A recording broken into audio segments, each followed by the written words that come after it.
নমস্কার বন্ধুরা, শিক্ষাঙ্গন ইনস্টিটিউটের ইউটিউব চ্যানেলে তোমাদের প্রত্যেককে আবার স্বাগত জানাই। আমি সর্বদর্শী জানা, তোমাদের প্রিয় জানাদা।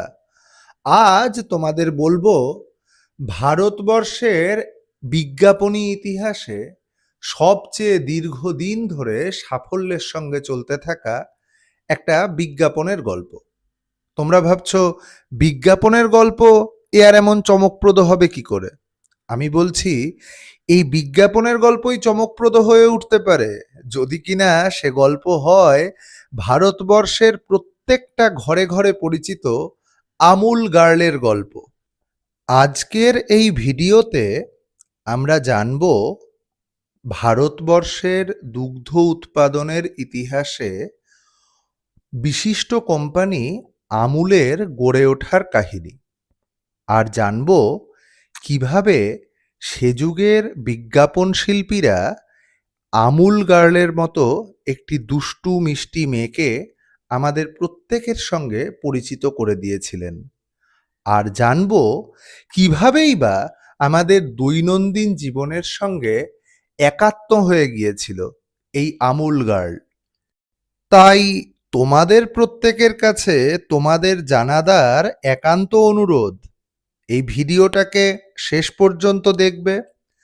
ভিডিও যদি পছন্দ হয় তাহলে আমাদের চ্যানেলটিকে লাইক, শেয়ার এবং সাবস্ক্রাইব করে আমাদের শিক্ষাঙ্গন ইনস্টিটিউট চ্যানেলের সাথে থাকবে এবং অবশ্যই প্রত্যেকটা ভিডিওর নোটিফিকেশন সবার আগে পেতে হলে এই নিচের যে বেল আইকনটা সেটা প্রেস করতে ভুলবে না। গুজরাট সরকারের নিয়ন্ত্রণাধীন গুজরাট মিল্ক মার্কেটিং ফেডারেশন লিমিটেডের অধীনস্থ একটি সমবায় ভিত্তিক দুগ্ধ উৎপাদন সংস্থা হলো আমুল। এই আমুল নামটি আসলে আনন্দ মিল্ক ইউনিয়ন লিমিটেড, এই পুরো নামটার সংক্ষিপ্তসার। 1946 খ্রিস্টাব্দের 14ই ডিসেম্বর শ্রী ত্রিভুবন দাস প্যাটেল এই প্রতিষ্ঠানটি তৈরি করেন। 1949 সালে এই সংস্থার জেনারেল ম্যানেজার হিসেবে যোগ দিলেন ভারতের দুগ্ধ বিপ্লবের জনক, the milkman of India, Verghese Kurien. 1957 খ্রিস্টাব্দে আজকের পরিসরে কাজ করতে শুরু করলেও আমুল কিন্তু বিজ্ঞাপনী প্রচার মানে অ্যাড ক্যাম্পেইন শুরু করেছিল 1966 খ্রিস্টাব্দে। মূলত কুরিয়েনের আগ্রহেই বিজ্ঞাপনী সংস্থা ডিকুনহা কমিউনিকেশন 1966 সালে আমুল সংস্থার প্রচারের দায়িত্ব নিলেন।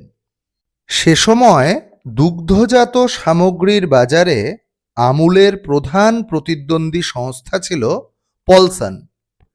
এই পলসানের বাটার গার্লের সাথে প্রতিযোগিতার জন্যই সিলভেস্টার ডিকুনহা আমুল গার্লের পরিকল্পনাটি তৈরি করেন।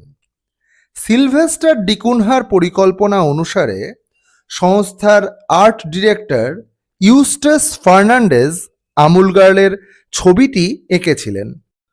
ভার্গিস কুরিয়েন এবং সিলভেস্টার ডিকুনহা দুজনেই চেয়েছিলেন এমন একটি মেয়ের ছবি আঁকতে যে হবে অত্যন্ত সাধারণ, আর প্রত্যেকটি ভারতীয় মা তাকে দেখে তার মধ্যে নিজের মেয়ে, তার যে দুষ্টু মিষ্টি ছবিটা সেটা দেখতে পাবেন।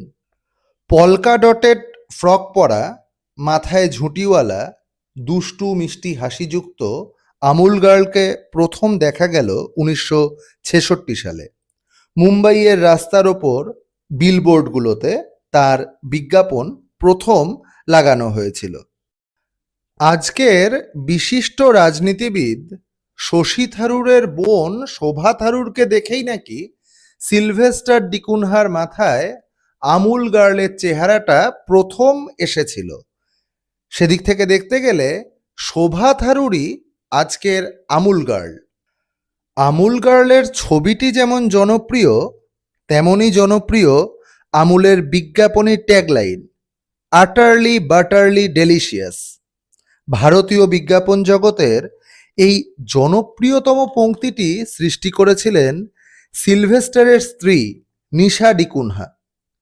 শুরুতে এই বাক্যটির ব্যাকরণগত শুদ্ধতা নিয়ে শিক্ষিত সমাজ একটু ভুরু কোঁচকালেও এটা আজ ভারতীয় বিজ্ঞাপন জগতের একটা আইকনিক লাইনে পরিণত হয়েছে। মন ভোলানো ছবি, জনপ্রিয় ট্যাগলাইন আর সবকিছুর পাশাপাশি বিজ্ঞাপনের বিষয়বস্তু হিসেবে দেশ তথা বিশ্বের নানা জনপ্রিয় ঘটনাকে গ্রহণ করা, আর সবচেয়ে ওপরে মজাদার বুদ্ধিদীপ্ত উপস্থাপনা, এই সবটা নিয়ে আজ পর্যন্ত আমূল তার বিজ্ঞাপনে আমাদের বারবার মুগ্ধ করেছে।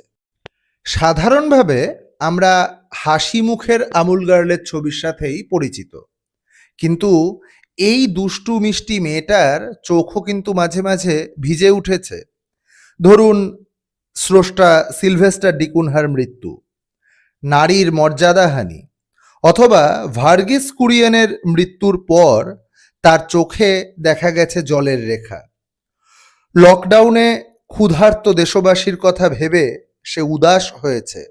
আবার খেলার মাঠ থেকে রাজনীতির ময়দান, যুদ্ধক্ষেত্র অথবা বিজ্ঞান, সমস্ত প্রসঙ্গেই দেখা গেছে আমুল গার্লের বুদ্ধিদীপ্ত টিপ্পনী। তাহলে বন্ধুরা, দেখলে তো কিভাবে আমাদের প্রিয় আমুল গার্ল হয়ে উঠল আমাদের দৈনন্দিন জীবনের অবিচ্ছেদ্য অঙ্গ। ভিডিওটা যদি ভালো লাগে তাহলে অবশ্যই লাইক, শেয়ার আর সাবস্ক্রাইব করে আমাদের শিক্ষাঙ্গন ইনস্টিটিউট ইউটিউব চ্যানেলের পাশে থেকো। কমেন্ট করে তোমাদের জানাদাকে জানাও আর কোন কোন বিষয়ে ভিডিও দেখতে চাইছো তোমরা। আর শিক্ষাঙ্গন ইনস্টিটিউটের সমস্ত তথ্যবহুল ভিডিওর নোটিফিকেশন সবার আগে পেতে হলে অবশ্যই নিচের বেল আইকনটা প্রেস করে রাখতে ভুলো না।